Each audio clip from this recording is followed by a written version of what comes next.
Welcome to another daily puzzle, and this one was submitted by Seth Isaac, so thank you very much for that. We're gonna jump straight in, and we can see that we have an extra bishop, but our joy at having an extra bishop will quickly be tamed by the fact that for the bishop, white actually has 6 pawns, so 6 extra pawns for white in the starting position, which means that from a material point of view, we are not doing well.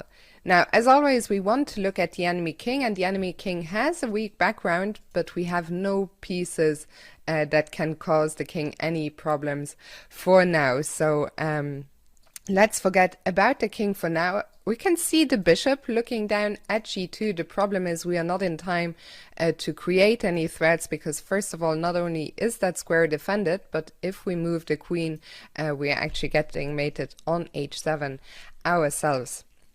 So let's talk about that. The pressure on h7 exerted by both the rook and the queen. If it weren't for the rook, then the queen would be hanging, and that is our final clue here.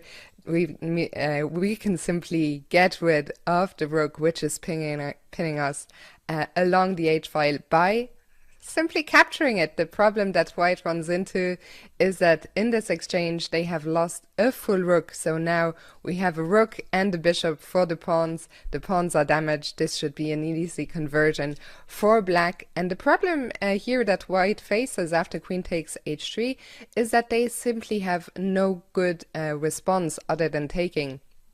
If the queen were to move, first of all, it has to move along the g-file to defend g2, but here now the queen is safe to move. There are a lot of winning moves. A simple one is to retreat the queen, hitting the rook, and here once again with the extra rook and bishop we are winning. So very well done.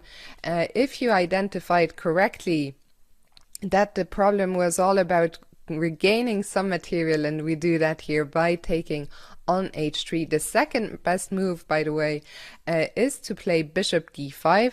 I guess the idea is play a tempo move while we want to do the same thing next. The problem is that white has a good response here, can simply pull the queen back to c2. And if we take the material, it's a very interesting imbalance, but the computer favors white chances here. So the only solution is to take on h3 and emerge with the extra rook. Well done if you spotted that. Thanks again to Seth for submitting the puzzle. This is Fiona Style Anthony. You can catch me streaming at twitch.tv/Fionketta. You can also follow me on my other social media channels, and I will see you for another puzzle tomorrow.